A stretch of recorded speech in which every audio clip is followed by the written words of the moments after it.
Brilliance Audio presents the unabridged recording of Investing with Purpose. Capitalize on the time and money you have to create the tomorrow you desire. By Mark Aardsma. Performed by Timothy Andrés Pabon.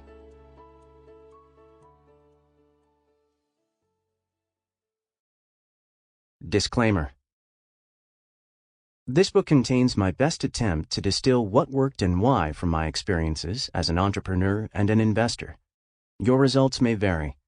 The advice in this book is not a substitute for professional tax, legal, or accounting advice.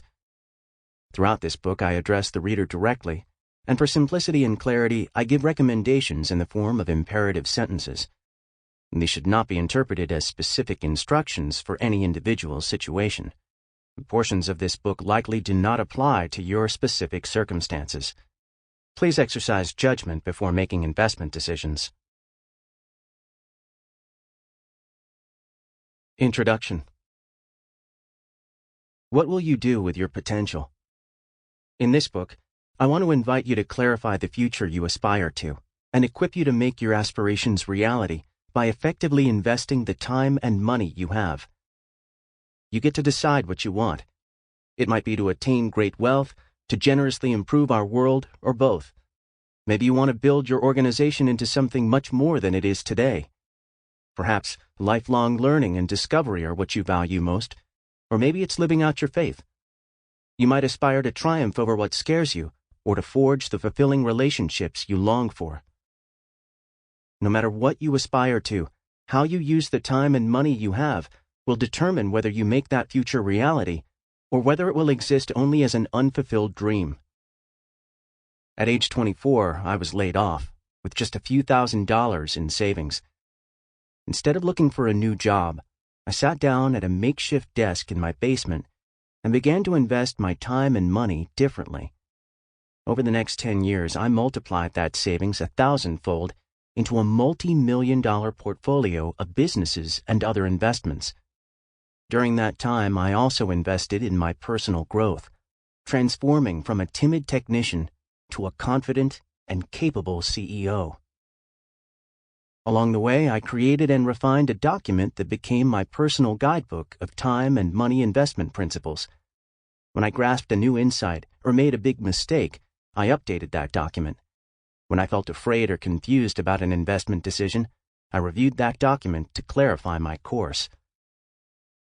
This book is that guidebook in expanded form, illustrated with stories from my learning experiences. The investment rules in this book aren't about stock markets or financial wizardry. They are about how to use your resources effectively to get where you want to go. They work just as well today as they did thousands of years ago, before stock markets and even money were invented. If you intentionally invest for a long time toward a deliberate future, you'll probably have more resources and more influence than most of the people you walk this earth with. Invest well. Mark Aardsma. Mark@aardsma.com. 1. Reflect before you race. 10 years before I wrote this, my employer lost the majority of its funding, and I lost my job. I had a wife and 2 young children. We were partway through major renovations on the 104-year-old farmhouse we lived in, near a tiny town in rural Illinois. I didn't have a college degree, family with money, or an employment backup plan. We had recently spent most of our savings on materials for our home renovations. We had $2,000 or $3,000 to our name. I didn't have enough money to invest, but I still got to be an investor. I got to decide how to use the resources I had, including my time. The first investment decision I made was to become self-employed. Instead of hitting the streets to look for a new job, I stepped down the wooden stairs to the basement of that old farmhouse.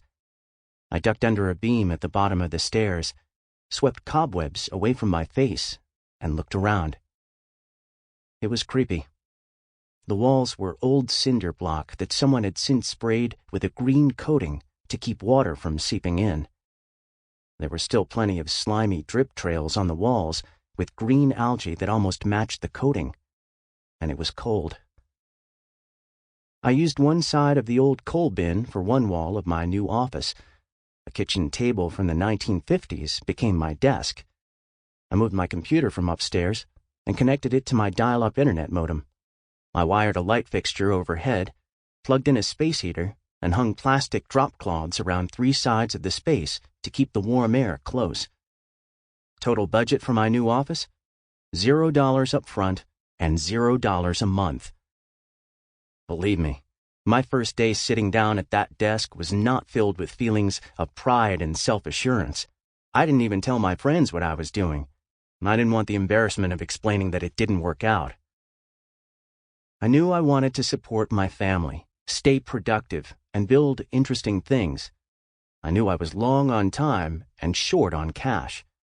I knew the highest paying skill I had developed up to that time was computer programming. That day I searched the internet for postings from small business owners offering to pay for custom software development. I actually did a small project for one of them and earned $59. I'd written software as a job before and made more than $59 in a day, but this was different. For the first time, I owned the long-term value of the client relationship, and much more importantly, I owned the copyright to the software I created. I wasn't just trading my time for cash to pay my bills for another day. I was building long-term value into something I owned. This incredible privilege of owning what I was building came to me courtesy of capitalism and my willingness to take an emotional risk. That's it. It didn't cost me any money. I had no idea, nor even a wish, that what I started building would lead to dramatic personal change and multi-million-dollar financial results. I did have just enough clarity about my bigger picture to guide the investment decisions I made that day. Bring the future into focus. At its core, investing is the practice of choosing your present actions intentionally to produce the results you want at a later time.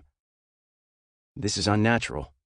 We humans tend to reach for what we want now, and we find it difficult to look ahead to a later time. The present, with all its sensory experience, feels much more real than the future, which can only be imagined. We are not naturally investors. We are wired to prioritize short-term survival, not to maximize long-term results. Sound investment thinking has totally different DNA. It's always looking ahead. It habitually imagines the future while making present decisions. It's always acting like the future is just as real as the present, because it is. How are you at looking ahead? Try it with this scene. A nurse, the smiling one in daisy-printed scrubs, guides your wheelchair down the hall, through the TV lounge and outside the double doors. It's a warm day, perfect for sitting on the long, shaded wooden porch. She parks you at the far end and leaves you to the quiet afternoon. You're turning 100 tomorrow. Wind chimes and sparrows provide background sounds as you reflect on a century of being alive. You worked hard. You met so many people, most forgotten, some that still make you wince a little, and some whose faces are bright and clear. Sample complete. Ready to continue?